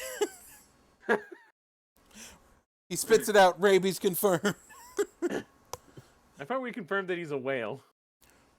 Shut up. He had dry hair this time. And welcome to the Triple H I'm not touching you promo. Yes. Not touching Where he you. was Not thinking touching about you. Brock Lesnar's Titantron. He was thinking about Brock Lesnar's Titantron. Punch me in the bitch, you son of a face. What? Triple H is just like smiling, and Jericho's just like, "Come on, fucking hit me. Let's see what happens. Hit me. Come on." You put punch me in the face. He said, "Punch me in the bits, you." You son of a face. No, I You just son said of a I face. just said that backwards because it's funny. Yes, that was funny. Jericho's just like, "I'm just thinking about the fact that even with all these advantages, you're still not gonna fucking win." And then he leaves, and Jericho's like, "What the fuck?" That's just the segment, I guess. You know, I was okay with that. I liked the little bit of mystery of like, what's he gonna do to fuck? What he's obviously gonna. It sets up something for later that Triple H has some plan to make sure he doesn't win. We don't know what it is yet, and it keeps Triple H's promo to very short, which is always a good thing, honestly. Tough Enough Season 3 is recruiting. Tough Enough Season 3. God, we're already at Tough Enough Season 3. So we got Mark Henry and Farouk versus Christian and Test. And Test is Mr. Underrated. But he barely did anything in this match. Douche. Yeah. I don't even remember when he was in the ring. He was in the ring for the early part, and then Christian tagged in. Just why? Why? Devon came out to. I think to this do was a collect- pretty short match, if I remember correctly. Devon collects donations in the crowd. And Mark Henry Yeah, comes out. And they starts mostly focus on Devon going around the crowd, and he has a live mic just so he can hear him talking to the crowd to donate money. So they, I'm sorry, where am I? If Mark Henry wins, Farouk promised ice cream. Yes. Like So they harass- eventually, Devon comes. He's just pretty much distracting them, kind of, or making the match really distracting. So He everyone comes up to donates the- to Devon. Right. Mark Henry and Farouk come up and they knock it in the air, and the money flies everywhere, and then the crowd grabs it, despite the fact that they willingly donated it to the Devon Building Fund. Why do they want their money back? He didn't coerce them. He was just like, hey, do you want to contribute to the Devon Building Fund? Okay, here's $5.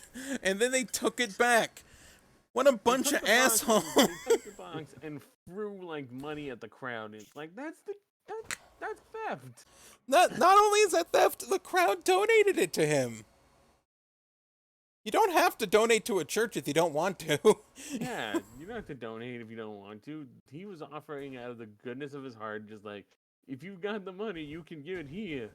Money is the root of all evil, and you know what? I agree, Devon. Money is the root of all evil. It really is. Fuck capitalism. No. Yeah. Well, I personally don't think capitalism is as bad as a lot of people, certain people make it out to be. Oh God, no, we are not doing this. We are not going. I'm deep just into- gonna say. I just wanted to say the biggest thing I have, You're the banned. biggest problem is Fired. that the government has made capitalism unregulated. That's all I'll say. Okay. Okay. Cool. Let's not turn this into a Noted. politics podcast. Noted. Alli edit that out. Fuck He's you. Not gonna edit it. He's not gonna edit it out. Is SmackDown just guys I like? Mark Henry and Farouk win. They beat Christian. I'm still 'Cause- upset about them throwing the money. Out comes Tajiri versus Billy Kidman. Where we entered another deep existential question. Have the cruiserweights always been purple? Yeah, because they changed the SmackDown lights to purple, but only for this match. So it's I didn't notice that at all. Huh. Yeah, it was like whenever they were on the ramp. And this match was fun. Cruiserweight shit. Taz at one point asks why Tori doesn't take the geisha outfit off. Cole says because Tajiri won't let her. And I go, really? What's Shower stopping in her? the geisha outfit. What is Tajiri gonna do? See she's taking it off and jump out of the ring to stop her? Which would be monumentally stupid of him. It would be a good bit because it would lead to him losing the title potentially. Couldn't she just go to like a bigger, stronger guy and just ask him to stop Tajiri from preventing her from taking the geisha outfit off? Couldn't she ask Mark Henry, notorious strongman, to just kind of watch her back while she's just like, I'm done with this fucking kabuki shit. Yeah. And Taz, I think he even asked, why doesn't he just take the whole thing off right now? What? Do you think she's just not wearing anything substantial underneath? That she's just wearing bra and panties? I don't think. I doubt that. There's I gotta hope be she something isn't. underneath there, right? Yeah. Tajiri wins after using Tori as a shield in a pretty fun match, actually. Yeah, I did. It was actually a really good bit because he's basically Kidman is about to do like a leaping top rope over the top rope, crossbody onto Tajiri, and he like waves to Tori to move out of the way, and Get out the way. Tajiri just pulls her right into that. Out of my way. Out of my way. So yeah, Tajiri retains. This is for the Cruiserweight title, I forgot. Oh, I want to also mention that Kidman was getting the hometown cheers. Okay. I didn't really hear that. Yeah, Oh yeah, he he's was. from Allentown. That's right. Yep. I I heard that. I know the crowd chanting very loudly, "Kidman, Kidman." they think Kidman has a future here. They think Kidman's getting a push. Huh? We cut to the back, and Vince and Triple H are chatting, and Vince says, "The divorce isn't over." Wait. Vince was putting on his clothes after him and Stacy. After doing a played. fuck. Okay. Yeah. That was some intense Thanks belly for button that kissing. lovely image. Yeah. Nothing for that one. And Okay. Triple H was like, "You doing a fuck in here?" And they bring up that like they're still not finalized on the divorce, and it's like that started in February. How long does a divorce take? You get half the Corvette. I get the other half. You get half the dog. You get half my dog. We're cutting the dog in half. With a car.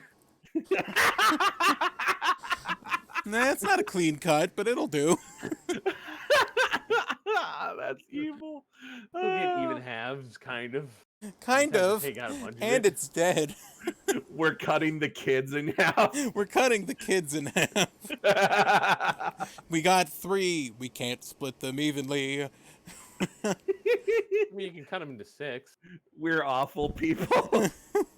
You can get the legs. Anyway, so yeah, so I don't even remember. Are what we they at the talked main about, event yet? Yes, main event. I believe we are. Jericho versus Hogan, and they're like, is Hogan gonna even be okay because of what happened last week or on Monday? He's fine. He's fine. Yeah. Hogan's fine. As Hogan comes out, Taz says Jimi Hendrix is jamming. When we have noted before, that's clearly not Hendrix. He will not pay the. They will not pay the Hendrix estate. We know what the real Voodoo Child sounds like, guys. Come on, you're not fooling anyone. Just fucking pay them. You paid him. Jimi Hendrix was dead in 2002. He's dead now. Fucking pay his family. Well, maybe because of he just died, they might have been. He didn't just die. He died in the 70s. Oh, I'm sorry. I thought you said he died in 2002. No, he was. No, That's what it sounded like you just said. He died in like 1970 something. Cause at 27. Oh, he's saying Why did I hear you said he? Why did I hear choked on his he own died in vomit. 2002? No. He said that he was dead in 2002. Oh, okay. I misinterpreted what he said then. Okay. God damn.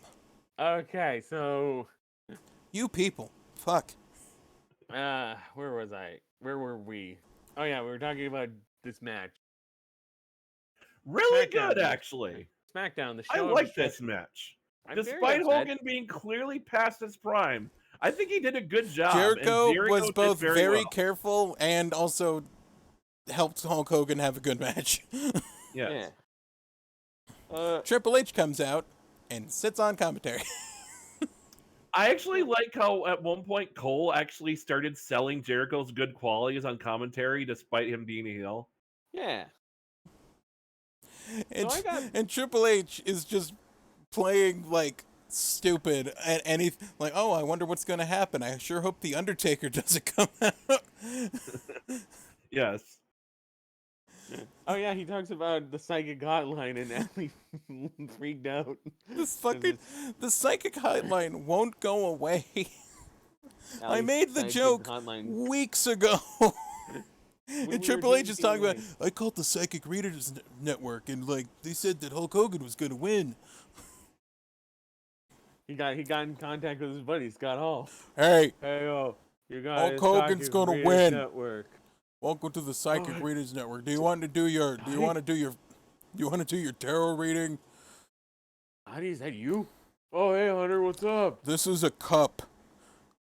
That means you get a razor's edge. Scotty, it's me, Hunter. Who's gonna win against Jericho? Oh, Hulk Hogan. Man, I would have loved to see a bet where Triple H is actually calling Miss Cleo. Now, child. Hey, do you know who's gonna beat? You know who's gonna win Hulk Hogan versus Chris Jericho? Hey, Hey, Hulk Hogan. This accent fake. It was.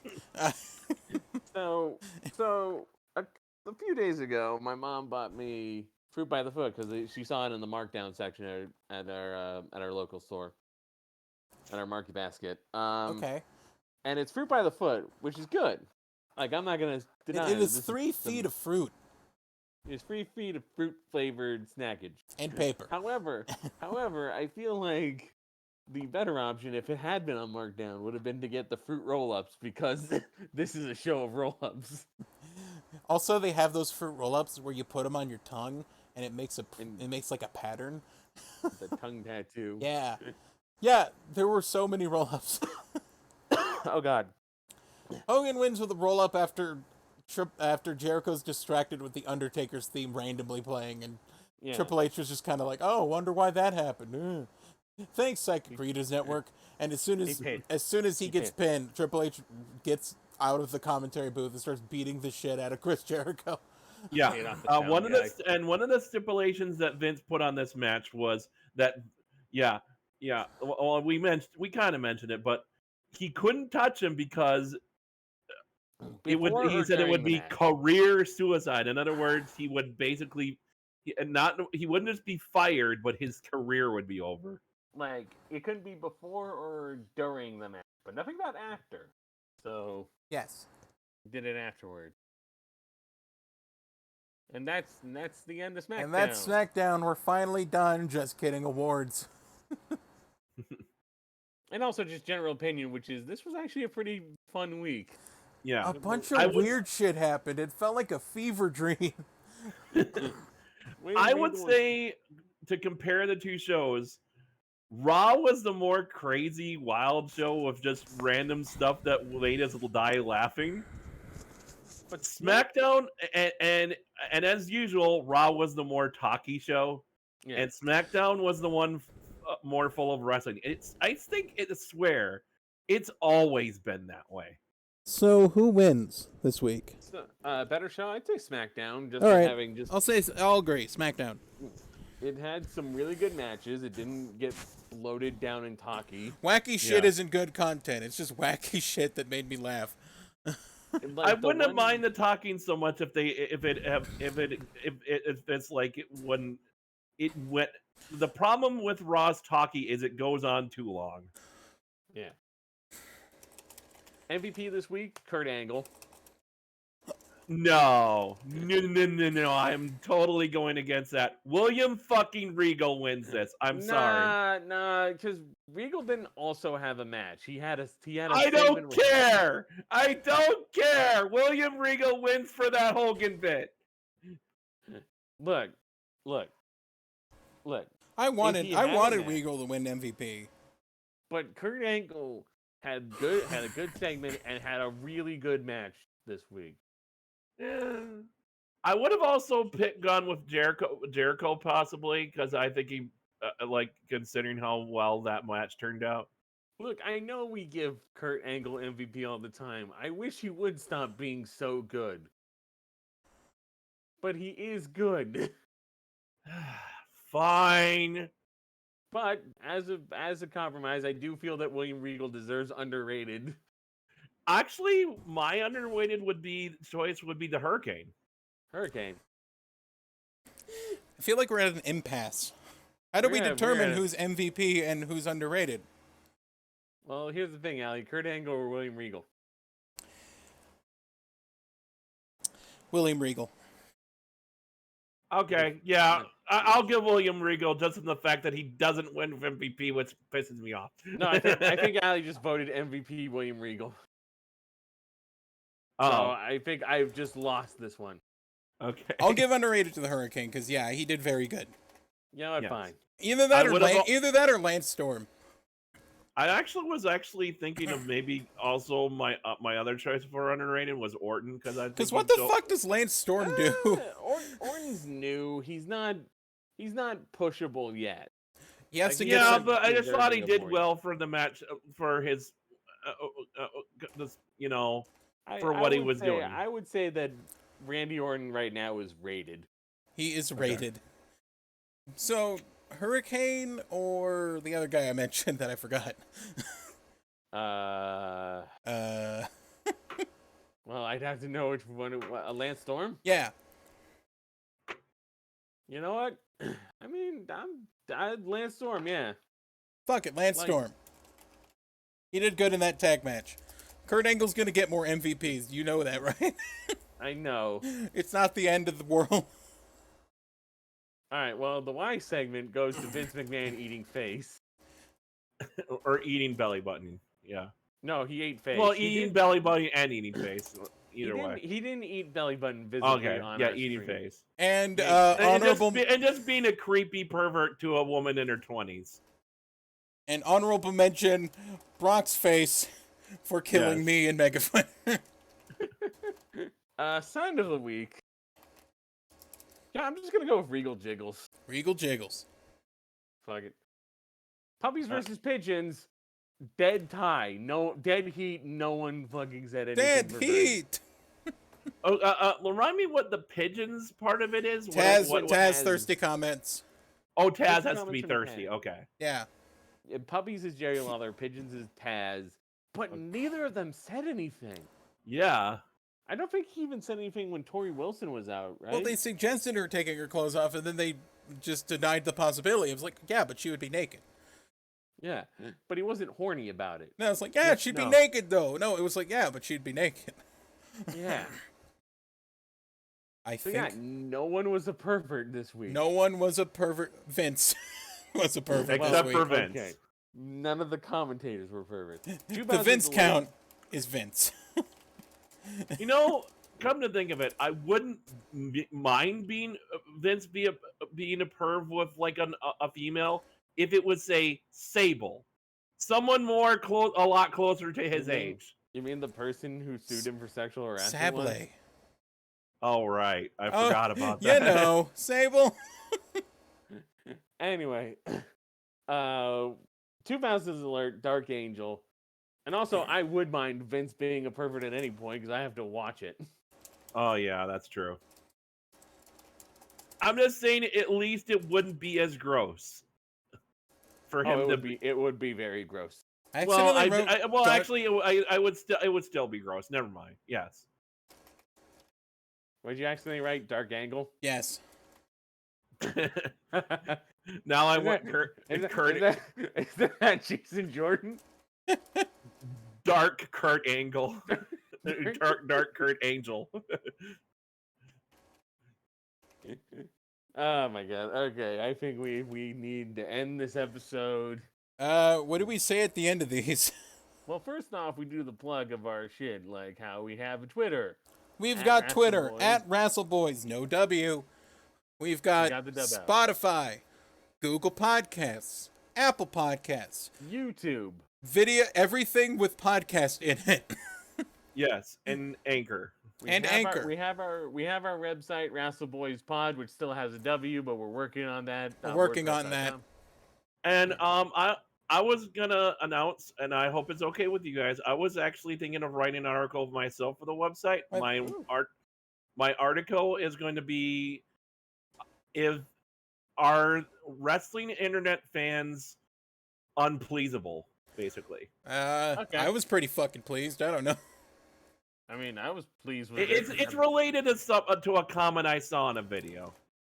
Okay. Well, we'll see about that. You'll probably get it out before I get my next Wrestle booking of NXT.